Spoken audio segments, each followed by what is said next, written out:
To discuss the biggest scandals everyone is talking about, we have called in the big guns. A reporter who actually covered the Robert Durst case in 2005, host of Jane Unchained, Jane Velez Mitchell. Plus, she is no stranger to high-profile celebrity scandals. The president and CEO of the public relations firm, the Brito agency, Marvette Brito. Hey, Marvette. And finally, psychotherapist and author, Dr. Robi Ludwig. Welcome to you, too. Thank you. A lot of times, killers want credit in some way. It's part of their resume. There's a compulsion to share their story.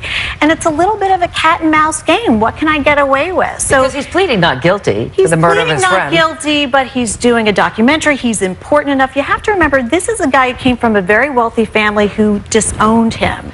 So there's probably some desire to get credit and fame on his own, and he's a disturbed man, so this is part of the way he's doing it. Will mental illness play into this? It might, but we have to remember that there are many people who are mentally ill who are not dangerous. So you can't pin it on one diagnosis and say this is the reason why.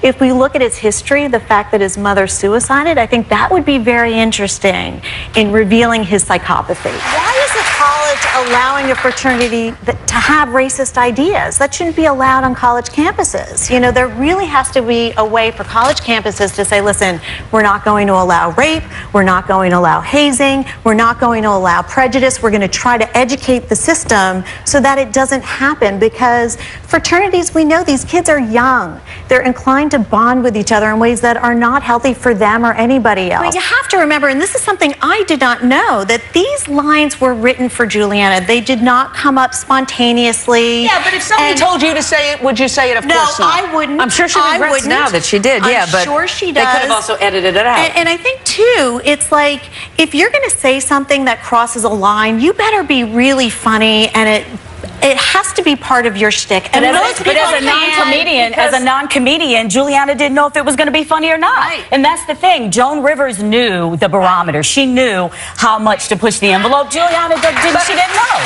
She's not a comedian. But at what point do we stop? Juliana has publicly apologized. Right.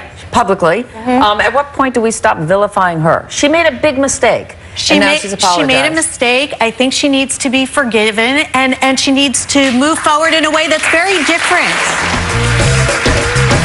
Welcome back. We're tackling some of the biggest scandals making headlines with our panel, Jane Velez Mitchell, Marvette Brito, and Dr. Robi Ludwig. And now it is time to turn things over to the audience. Who has a question? Hi. Hey, I'm Jill, and I'm actually obsessed with the Teresa and Joe Giudice scandal. I actually got to meet Teresa a few years back when I was going through breast cancer, and she was just super nice and super compassionate. But my question is this. I want to know, how is it that in today's society, we as women have become so disinvolved with our family finances? What can we do to be more involved to know what's going on in our family? And I think it's unfair to say that a lot of women don't know about the family finances, because there are many women that are in charge of the family finances. Exactly, they're the bookkeepers, yeah. But if you don't know, ask questions. Thank you, guys. Fabulous panel. Thank you to our audience, too, and we'll be right back.